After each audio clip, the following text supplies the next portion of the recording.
Alright, third and final big episode. You should know the rules by now. Since we've done worlds and warehouses, we'll now be moving on to the interior test cells. Since these are all located inside of the interiors world, they don't have their own testing worlds, although some may be connected to other test cells. And they are very numerous, with radically different amounts of interesting stuff in them as well. The first cell, Anvil Mark Test for example, ranks a big fat 0 on the fun or interesting scale. It's just an empty room. The Mark mentioned here is probably quest designer Mark Nelson. And we can also assume that Anvil refers to the city, not the object. Other than that, I don't know what to tell you. Moving on. Next up is Coral Mark Test. This is the same room as the Anvil test, but now there's actually stuff placed inside. First thing of note is the 3 staves on the ground. The Webberjack, the Sanguine Rose and the Skull of Corruption. Why are they here? Your guess is as good as mine. Well, I kinda see why they would be here though. They're linked to one of the 2 NPCs found here. Specifically to this man called Tess High Elf. There's not much notable about him besides the fact that he carries a bow without arrows in classic Bethesda style. Actually, the thing that makes him special is his one and only spell called Mark Skull Test. This of course means that this NPC was used to test the effect of the Skull of Corruption, which at this point in time seems to have functioned like Reflect Spell, I suppose. There are also 5 numbered markers placed in this cell prefixed with Mark Spell Test Marker. To no one's surprise though, this NPC isn't actually set up to use these markers and he doesn't seem to use the spell in combat either, since that isn't really feasible in this small room. So why do it like this? No clue. The other NPC in the room is linked to the other object in the room, and that's this gravestone. It reads, "Here lies Vena Petilius," which you may recognize, as there's another grave used in the final game with the exact same text. That grave is visited during the Moloch Ball quest, and the central NPC in that quest uses a special marker to pray at the grave. That's what this NPC's purpose was as well, although he doesn't have unique animation setup. Also, in true test NPC fashion, his AI package makes him use a marker constantly, which looks quite dumb. Next up is Guard Convo Test, also known as 3 guards, 1 farmhouse. There are no tricks here, just the NPCs that you see placed in a farmhouse interior, nothing more, nothing less. The cell name at least tells us what the point of the cell is, so that's something. Now we come to the cells that are nicely prefixed with the word test. First one being Test Allen. And now this is more like it. A true delight of just random stuff that doesn't belong together. There are basically 3 points of interest here. First are of course all these tables, which are filled with almost all unique miscellaneous quest rewards you can get in the base game. Then there's also the mesh of Garridan fighting a Frost Atronach, this time not encapsulated in ice, so you can take a closer look, which is kinda cool. And then thirdly is this NPC called Kill Me, simply known as Test Dead internally. Nothing really interesting about him, except for maybe his hairdo, which is just the game's default hair setting. A lot of test NPCs look similar to this. I guess we could just kill him, but let's have a talk first. I'm growing. Huh. Yup, he's growing alright. You killed me. Yeah, well, that seems about right. So yeah, basically everything you just saw is done by his script called Test Dead Script. It makes those message boxes appear, as well as increasing his scale via timer if you interact with him. If I had to take a guess, I suppose that this NPC was made to check if on-dead commands worked properly, as otherwise I don't really have an explanation for his behavior. Oh, also there's this marker placed in the cell called MSOO Test Items, which I suppose hints at the actual purpose of this cell overall, testing if the quest rewards functioned like intended. Considering the cell is named after quest designer Alan Nanes, it adds up. And then there's Test AR. AR seemingly stands for Alien Ruin in this case. Like the name implies, we find ourselves in a badly lit, badly made Alien Ruin, alongside 2 test skeletons. Don't really know what the point of this is, but hey, why shouldn't we leave stuff like this in our files, right? Next is Test Arena. Once again, pretty self-explanatory. A basic version of the Coral, Imperial City Arena that's pretty badly lit. Fighting for our amusement is an instance of the Bruce Test NPC and the Scalon, because for some reason Bethesda likes putting some new stuff in their old test cells. Test Arena John Paul is basically the same thing, although this time with the Golden Saint and a basic patrol route setup. Again, I assumed this cell was just empty before the Shivering Isles DLC made use of it again. The name of the cell also references John Paul Duval, who's credited under additional design, and who I hadn't got to mention yet, so there you go. Test Arena Gert. I mean, by this point you get the gist, right? Once again, the same basic cell, although this time without any inhabitants, instead featuring a marker called Test Gert Marker. And no, I don't know what the point of it is either. Quest designer Kurt Kuhlman doesn't drop any other hints either, so moving on. Following right after is Test Cameron Cave. It's just a basic cave layout inhabited by a single Daedrot, nothing really special. The name baffles me though, as there isn't a single Cameron mentioned in Oblivion's credits. I also don't think that it's a wordplay on Cameron, as there's nothing to connect him to this cave. I guess Cameron was just a forgotten intern or something. Sad to see you go like this, dude.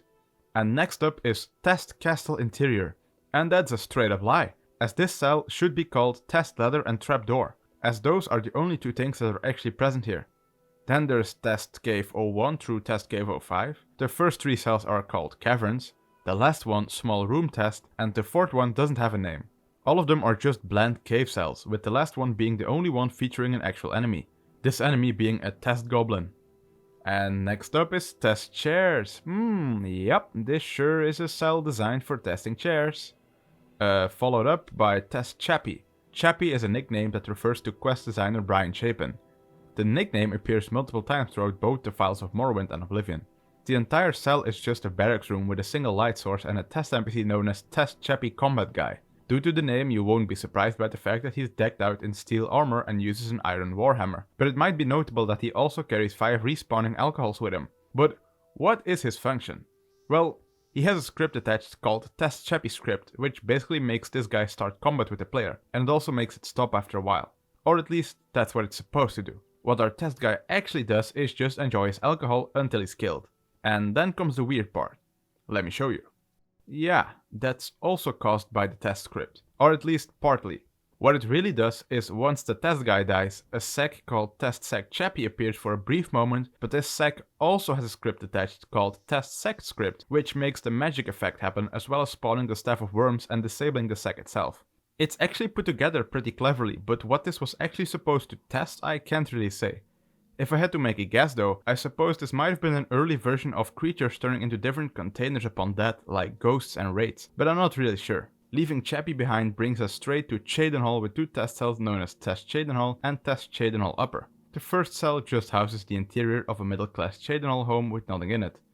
The second cell basically does the same thing, but now for more houses, including upper-class housing and the Mages Guild building. Some exteriors are loaded as well, but that's probably just to check if everything made sense layout-wise.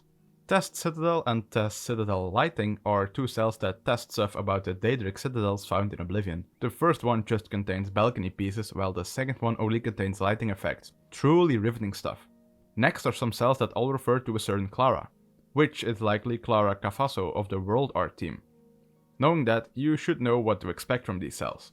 First up is Test Clara, which contains 2 rooms made in a sunken ship architecture.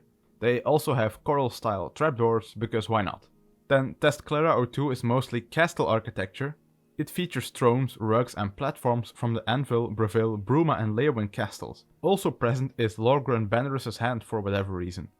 Test Clara SE is a Shivering Isles test cell, and it just seems to be a small part of Xydillian architecture, featuring the trigger to drop the fake keys as well. And then finally there's Test Clara Tangent, which is a cell with multiple unconnected pieces of architecture. It features, for example, a piece of Anvil's castle, the Anvil Lighthouse, as well as a normal house and the Mages Guild building. Then there are parts of the history room normally found in the Blackwood Company's basement in Leowyn, as well as a ship lamp, a shipwreck, and the body of Lorgren Bannerus. At least his arc got completed through these cells. The next developer with cells named after them is a certain Dan, which I assume refers to Dan Title of the programming team, but it may also refer to Daniel T. Lee, who's credited under the additional World Art team. The first cell is simply called Test Dan, which actually holds the name Cave Collision Testing Area, which is both handy as now we know its purpose, but also confusing because I don't know for sure which Dan to attribute the cell to. The cell itself is pretty standard stuff, holding some Shivering Isles stuff as well as 20 different Shivering Isles books. Test Dan 02 is called Gauntlet Test and it just consists of 2 Aliot Rune rooms. I don't know what the name refers to or what this was meant to test exactly. Test Dan 03 makes it easier again, as that cell is named Imperial City Collision Testing Area. It holds numerous basic interiors for houses in the Imperial City and was used to check their collision of course. And the next cell, Test Dungeon, seems to be just that, a basic cave made for testing purposes. Then next up is Test Eric Magic. However, I don't know which Eric to attribute this cell to either, as there is an Eric Dietrich on the programming team, as well as an Eric J. Caponi on the additional design team. The cell itself is a weird place made up of Aliot rune architecture. In a corner on the left side of the room we have 5 testing chests containing staffs, weapons, gold, armor and clothes, and soul gems. Also present here are an altar of enchanting and an altar of spellmaking. However, the main point of interest is definitely your Ghost Hound pal here. Internally known as Test Skeletal Hound, this Ghost Hound is for all intents and purposes just a normal wolf. However, his script called Test Skeletal Hound script is what gives him his spectral qualities. He will assist you during any battles you may want to start. But how do we accomplish this? Well, throughout the room are graves which function as activators. You will see a vague title accompanying this activator, and if you press it, the hinted at enemy will appear in the middle of the room. They will however usually be dispatched rather quickly by our trusty companion. In total, you've got the option to spawn a necromancer, a random creature, a melee enemy, or an undead. These enemies also come in trios, and there's also the option to spawn a Dremora, though he will only ever spawn by himself. Also of note is that the activator to spawn 3 melee enemies mistakenly uses the same label as the singular spawner. What else? Well, we have a lot of Welkin stones and ooh, pretty colors. Next up is Test Faces. I hinted at this cell in the previous episode, since 2 of the NPCs meant for this cell appear in Todd's test house. And now I can see why that is, as these 2 cells are basically identical. Except this one has a lot more NPCs with their ages assigned to test the visual changes to their faces. Of course, Albin is here too, and there are some other slight changes to item placement in the house. For example, we have Todd's test book on monkeys here, which doesn't appear in the other version of the cell. So yeah, this cell's main purpose is to test the visual changes that NPC's face is shown when their age slider is increased or decreased. And the other stuff is just Todd messing around. Oh, and if you hadn't noticed it yet, this cell is very likely a creation of Todd Howard. Next we're moving on to test favelas. The word favela refers to a slum, so as expected this cell holds some lower class housing. There are 3 Breville interiors, 1 Leowin interior, a Breville door, a Breville rope, and weirdly enough some Kvatch architecture pieces. Don't really know how those fit in, but hey. Next is Test Firelights. As the name implies, this is a house with numerous fire sources, and it was probably used to check how the lighting cast by said fire looked. This is followed up by the similar Test Fire Sounds. This is a basic cave/mine with some fires nearby, and it was probably used to check the sound that fire emits. Test Fog is also similar. It's just a small basic cave cell, and you can figure out what this was supposed to test by yourself. Then we have Test Frank. This cell is without a doubt named after Frank Ward of the Dungeon Art team. Why do I say this? Well, because this cell is named Nissan Cave. Nissan Cave is actually a dungeon that appears in the final game, indicating that this was a very early rendition of the dungeon. This is followed up by Test Guy. The name probably refers to lead programmer Guy Carver, but I don't quite know what's meant to be tested here. If this corner doesn't ring a bell, I'll remind you that this is the same house that's also present in Todd Howard test cells. However, it's mostly empty with 2 things I find notable. The door here leads to nowhere and is misplaced, and the skeleton that's normally used in the game's intro is draped over the railing here. Maybe this was just to test skeleton posing? I don't know. Moving on. Test Havoc. That name refers to the Havoc physics engine, which is the system Oblivion uses for its physics, if you didn't know. Seeing as something as primitive as having real-time physics was a first for the series, it's still quite wacky in Oblivion. I'm not surprised they have a cell dedicated to testing it out. The cell is nothing to write home about, just some cave interior. Oh, and when I said 1 cell dedicated to testing the physics out, I actually meant 2 cells. Test Havoc Settle is basically the same thing as before, but this is more to check how objects behave when you load into a cell and they might jiggle around a bit. This can mostly be seen with the books on the bookshelves. Oh, and yeah, we do appear to be in a duplicate of the upstairs portion of the Coral Mages Guild. Test HL is an empty void with a marker and an object called Test Glass that doesn't seem to have a corresponding mesh. I'm sorry, I've got nothing on this one. I can't even begin to guess what the HL stands for. Test IC Towers. Pretty simple. It's a test cell to check how the Imperial City tower pieces worked in action. For some reason there are also a lot of containers hidden underground. There are actually multiple interiors which can only be accessed by no clipping, but they're all the same concept really. The name of this cell, Megan's Test Cell, also links it to Megan Sawyer of the World Art team. The next 4 test cells are all numbered variations of Test Ist. I don't really know what this stands for. The cells themselves don't really help in this regard either. Test Ist is a weird alien dungeon with some torture cages present as well. The only notable thing here is a marker that's normally used for the Thieves Guild quest The Ultimate Heist, which may imply the cell was a testing room for the dungeons seen during that quest, though it's not really clear. Test Ist 2 is just a copy of the Imperial Subterrane, one of the cells you normally go through during the tutorial. Nothing interesting to be seen here, though I guess Test Ist may stand for Test Imperial Subterrane, but then we have Test Ist 3, which is another alien ruin, so yeah, I'm not too sure. This cell holds one interesting thing, a test variation of a zombie. It's internally known as Test Ist Zombie 01, but there are no other numbered instances. Also, I don't get why a testing variant was needed here, since they could have just used a regular zombie, or just another testing variant instead of making a unique one. And nope, still no clue as to what these cells are meant for. Test ist 4 is a generic cavern dungeon, but for some reason it's filled with a random assortment of enemies, including a frost Atronach, a storm Atronach, a minotaur, a daedrot, a landru, an ogre and a spider daedra. Finally, moving on from these is a cell internally called Tess J. Brown XP Gloomstone 04, which is infinitely more interesting. First off, the name J. Brown refers to Jeff Brown, who is credited under additional dungeon art. Secondly is the fact that this cell is actually a look into a removed part of a dungeon. Its name tells us which dungeon, the Fountainhead Nursery of Delirium. Based on the name, it's clear that this was originally meant to be the last part of the Fountainhead, which is a dungeon that you normally explore during the quest The Roots of Madness.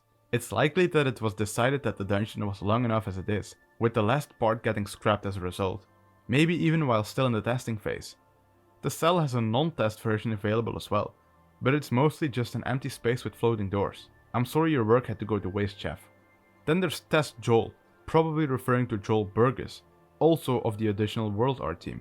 The most interesting thing about this cell is probably its name, Plane of the Unifreak. It makes you think of the Uderfreak, but there isn't any connection to be made. I guess they just went with a funny name. The contents of this cell aren't that interesting, just a small dungeon layout with 2 tables containing Shivering Owl's books and 2 test NPCs related to the ghosts of Vitarn. One is a test version of a fanatic, while the other is a test version of a generic Vitarn soldier. Next up is Test Juan Goblin Lair, and of course this cave does not contain any goblins. It's called Interior Cave Test, so I suppose it really was more important to check if the cave's interior worked rather than the enemies. That also means that it's likely a very early test cell. Juan here refers to Juan Sanchez of the character and creature art team. And then we have Test Chaden Hall, which is completely empty. Nice, the name refers to lead designer Ken Rolston. Then there's Test KK, which I assume stands for Kurt Kuhlman, who gets credited under additional programming and quest design. The cell in itself is very basic. It's a basic house interior with 2 candles present, 1 pair of chainmail boots and 2 testing NPCs. The male NPC is called Test Clothes and he does not wear any clothes. He does, however, wear the Colovian signet ring of Count Ormelius Goldwine, which is one of the most random possible choices, but sure, why not? The female NPC is called Test KK Woman and she wears basic outfit 6, consisting of buckled shoes, green felt linens and a collared shirt. She has nothing else notable about her, and that's the entire cell. Don't know what the point was, but it had something to do with clothes. I'm almost sure of it. And then there's Test Gert Detection, which basically explains itself. The name of the cell though is actually Collapsed Mine Breakthrough. This is also a cell seen in the final game, which basically means we're either dealing with a copy of an existing cell to test something specific, or we're dealing with an early version of said cell. The former is more likely correct, as the cell is notably inhabited by a single NPC called Test Detection that's just a stock Khajiit bandit otherwise. There are also 8 markers referencing detection testing, but there's nothing else notable about this cell. Next is Test Matt Interior, which likely refers to lead artist Matthew Carafano.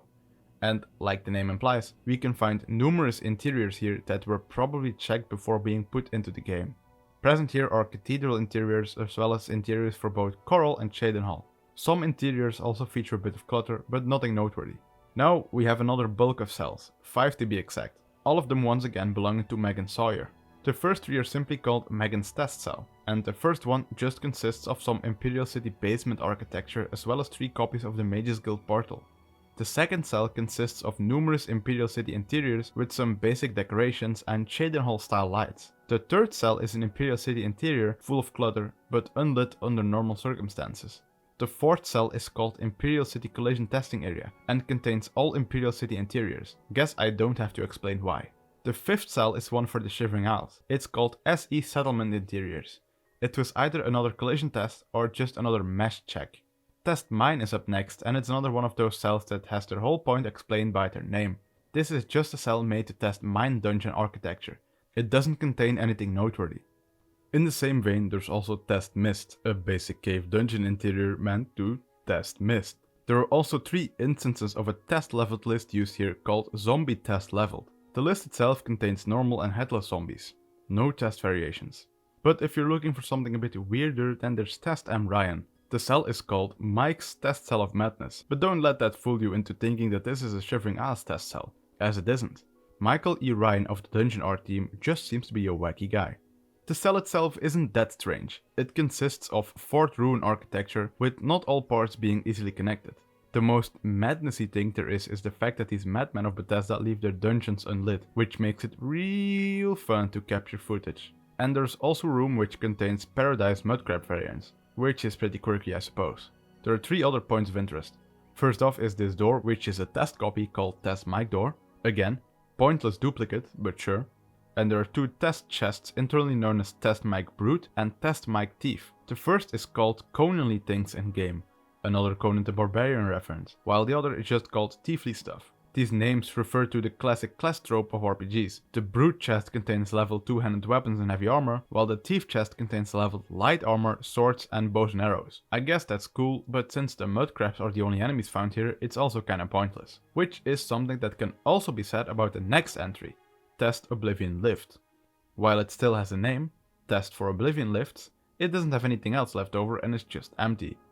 Also, the lifts referenced here are actually the ruined portals usually found in Oblivion sigil keeps, notably the Kvatch one, which is also the only one where the portals are referred to as lifts. Now, while this is weird and confusing, I gotta say, if you remove all the content from a test cell, why not just delete it altogether? It's not the first one we've encountered, and probably won't be the last. Next up though is Test Paradise Cave. As the name implies, it's an early version of the Lair of Anaxes, the cave in which Anaxes is trapped in paradise. The most notable thing here is in fact that Anaxes is not present at all. In his place there's a Test Civilae.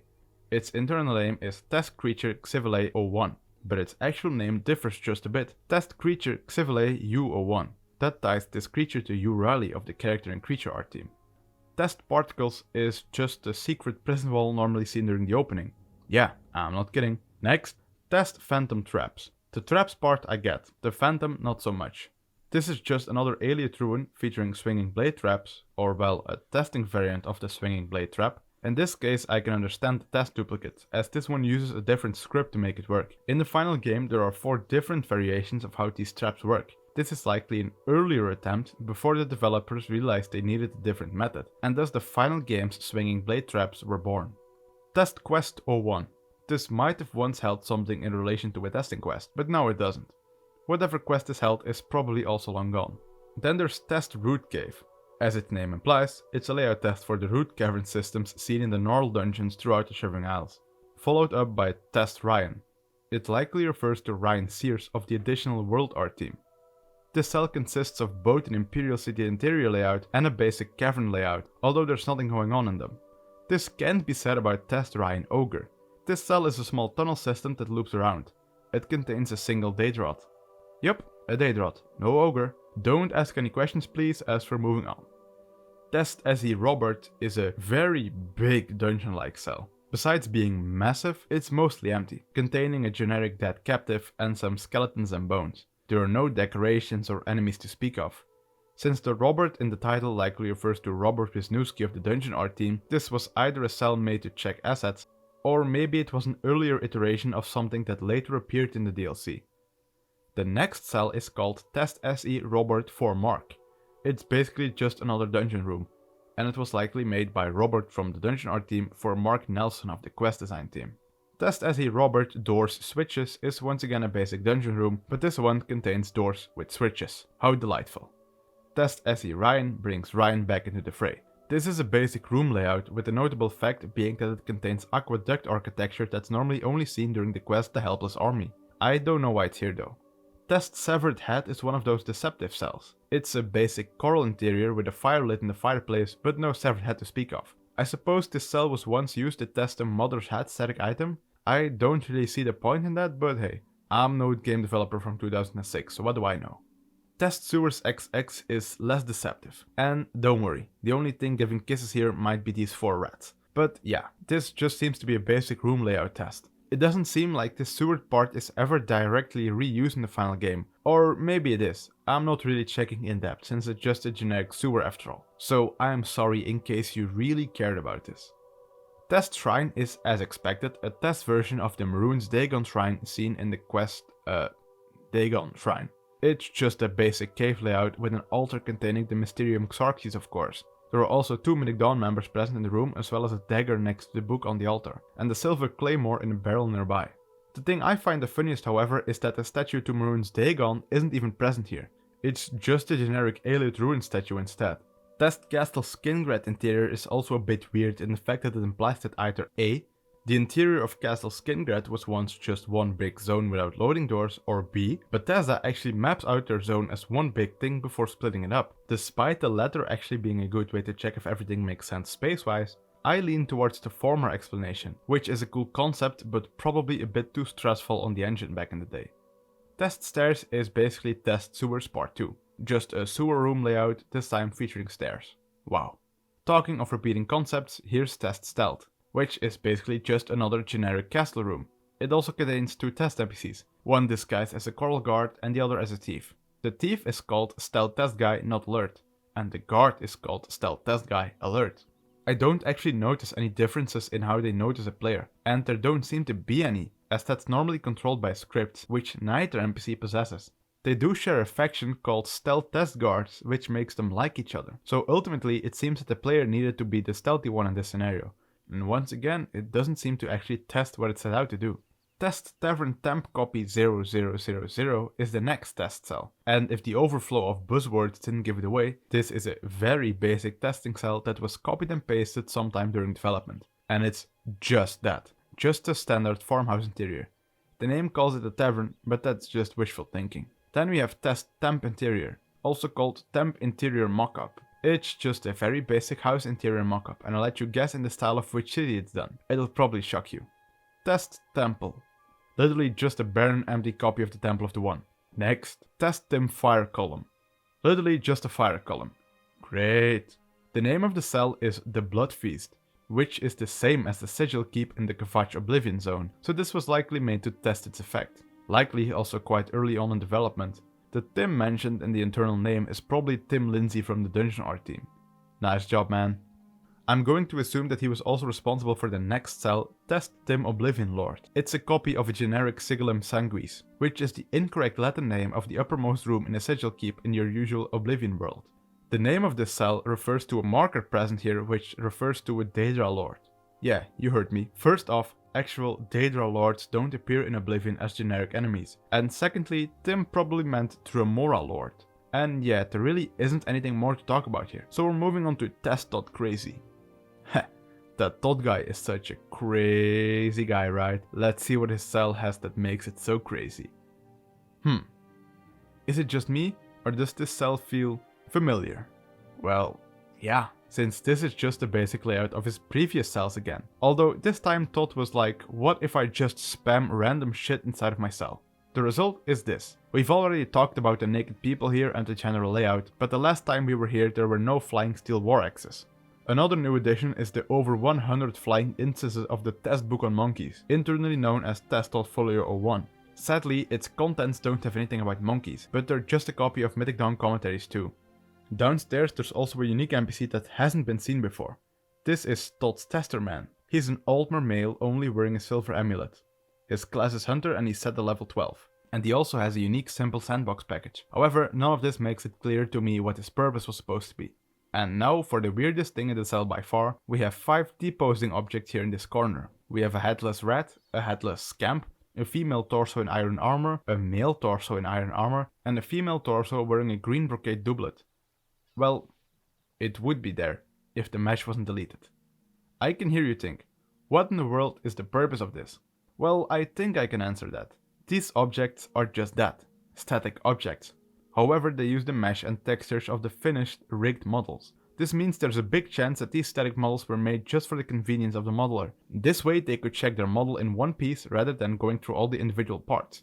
Both Skyrim and Oblivion have other examples of this, if I recall correctly, but it's not that important. And for the other question, if these models were just made for an easy viewing experience in an editor, why are they placed here in this cell? Now, that I can't answer. But it's probably because Todd was just being so crazy that you couldn't stop him. Test Traps. Thank the 9 that this is just one of those straightforward cells. Like you could have guessed, this is just a cell filled with traps to test their functionality. The two most interesting things here are this barrel, which is a test container filled with archery equipment, and these goblins that are meant to test the trap since they are also testing duplicates. Good cell. Next, here's Test Fender Interior. Sadly, there really isn't anything interesting to say about this cell. Once again, a basic interior, and it's inhabited by this testing NPC called Tess, Fender NPC that sells books. Nah, not really. He's not actually set up to work as a vendor. Great, right? What more could you want? Test Xenon. This is the cell in which the player starts. As in, literally, the jail cell. Nothing else besides the cell is present here, if you can call that noteworthy. What is present here are two static objects known as Cell Chain 01 Xenon and Prison Secret Wall Xenon. Now the word Xenon means nothing to me. I know it from GTA and that's it. So what's all this about? Well, as far as I could find, Xenon in this context actually refers to the code name of the Xbox 360 while it was still under development. This might mean that some stuff was originally meant to be different on the console, but as it stands now, both the static objects that refer to Xenon actually use the same models as they do in any other version. Don't get it? But hey, it's here. Fun. Then we have Todd Dung. How cute, censoring the bad words. Maybe I should have done that as well. But it's too late to go back now. And I guess the same can be said about this cell, since someone apparently deleted the majority of it. All that's left are some bones, flames and creatures in the void. The only thing noteworthy here are the creatures. The rat is normal, but the Minotaur and the Daedrot are Tess duplicates. The Daedrot even specifically mentions Todd in its internal name, so Todd probably specifically made it for this cell. And then there's Tony Test. Despite the name, this is actually a Shivering Isles test cell. You can kinda place this one on the Nightmare Fuel list since we have these statues with the red lights. It could potentially spook a child pretty badly. But yeah, what you see is what you get. This is a farmhouse filled with tables displaying Shivering Isles quest items mostly. Nah, not really though. Did you believe me when I said what you see is what you get? There's actually another farmhouse present here which you normally can't see. This one is filled with all kind of base game items and quest items, with one very cool little thing present. And it's not this other instance of Test Server 3. No, I'm talking about these colored potions. We have Alteration, Conjuration, Destruction, Illusion, Mysticism and Restoration potions here. All of them with their own unique colored bottles. This is a concept that doesn't appear in the final game, but it would have been kinda cool. This cell is the only place where these potions appear, apart from the Quality Assurance Potions container. Next up are 3 different prison test cells related to the Shivering Isles, but there's literally nothing interesting to tell about them. So if I may, I will just skip over those. And then we have XP Test Jeff B, and this is once again another Xedillion cell that was likely just a testing ground for developer Jeff Brown. And next up is this cell, internally known as XP Test Mike R, called Test Cell of Endless Suffering, and considering how long I've been talking, I'd say that's about accurate. We're in a ruin once more, and this is likely a test for some kind of dungeon I can't really place, but it has to be since our Mike R mentioned here is Michael E. Ryan, lead level designer of the DLC. Some male Dark Seducers are present here and they are internally known as Trap Victim Dark Seducer. And while that name doesn't imply that they are just test NPCs, they're only found in this cell. Notable is this faction they're a part of called SEO3 Xed Challenge Creatures, so this is once more a Xedillion test cell it seems. Oh great. This faction makes the seducers friendly towards each other, but not so much to the player. It's possible that they were once meant to die in a trap in the final game during a removed Xedillion section, but that's only speculation. The other notable thing here is another instance of the test container Tiefly Things, and the Shivering Isles DLC alters the container to contain only 10 arrows rather than 150, because sure, why not? Then next is XXX Delete Me. It's completely empty, yet someone forgot to delete it. Its name is interesting though. Brina Cross, no mention of an inn. This may be a leftover of when Brina Cross was just a place on the way to the removed city as such. You may also think that it doesn't sound like a test cell, but I'm making the rules here. And then there's also XXX Miss Carkent 05, called Miss Carkent Welkinstone Room. And while you could say that this is just another basic test for a main quest dungeon, this is interesting because the Miss Carkent in the final game only has 3 cells, so it might have been way bigger originally. And no, there are no leftovers of the 4th cell that's missing. Then we have XXX Random Cave 01, called Bleak Flats Cave. Yup, another very early test for a dungeon that appears in the final game. Nice novelty, but nothing really noteworthy. And then, finally, we have Z Clothes Test. Another coral house inhabited by 2 test NPCs. The first is internally called Test Male Fashion Model and their name is Boromir. So that's another Lord of the Rings reference. Problem being, this NPC is female despite their name.